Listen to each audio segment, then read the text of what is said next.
Josh, it's a great pleasure having you today at the Data Innovation Summit.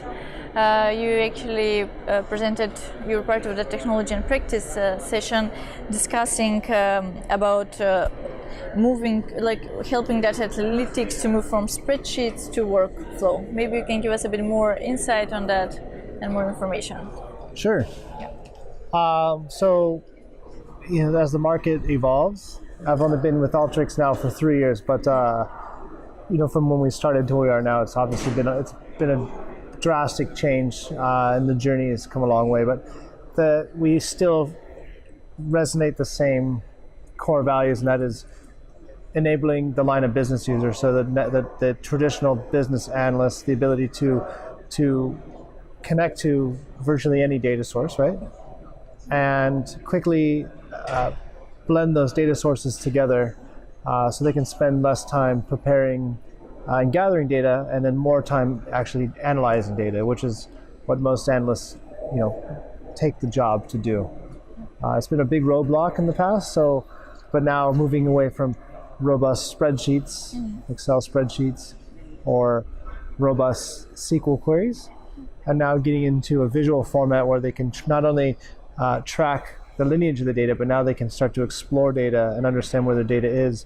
The big question is more around, and a lot of the presentations resonate the same tone. It's trying to get to those business decisions faster, but also ultimately to finding what those business questions should be. Obviously, our technology is not going to tell you what you should be asking, but it does give you, a smaller ecosystem to choose from. So we can all agree that data analytics and data-driven innovation are impacting every area of the business, of course, but there's still a lot of companies struggling to get started with this. So what would be your recommendation for them? Yeah, it's a good point. Even from a vendor's perspective, we are brought into conversations around predictive or prescriptive analytics, but to be honest, seeing these methods put into an actual production environment is very few and far between. I think that, again, going back on what I've heard today, a lot of the discussions are echoing, sharing thought and idea across an organization is a struggle, especially when you're getting into some of these larger groups. IKEA presented today. It was a really interesting discussion around just sharing innovation and ideas about analytics and data discovery has been a struggle. So think about what that means.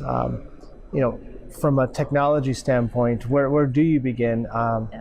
And if you could kind of flip the value triangle upside down and start to think about a use case or an actual business question, whether it's from a CRM perspective or understanding performance of a machine in a manufacturing facility. Start to think about what that business question is and build backwards. What kind of teams you need. At some point you'll need a technology platform to deploy analytics on and to share it across the organization.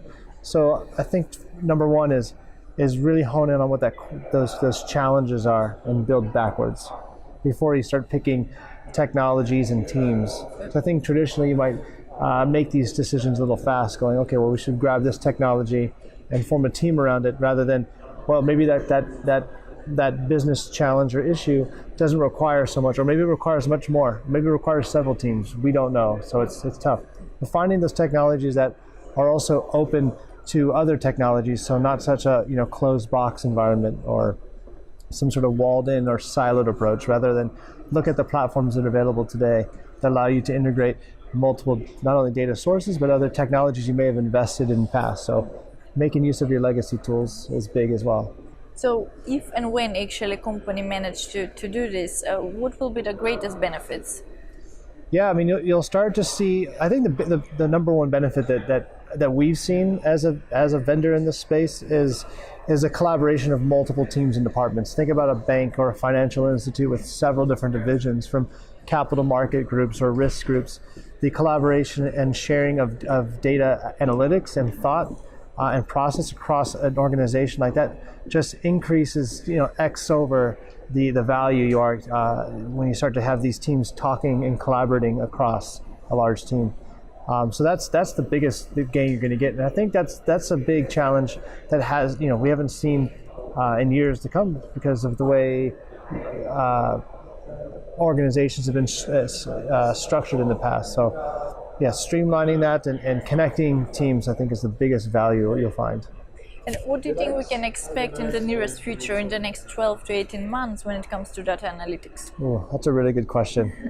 The next 12 to 18, I can't give you an honest answer, to be honest. It's tough to say. Yeah. In 12 to 18 months, you're going to see a lot of collaboration coming on. You're going to see a lot of development in areas of IoT.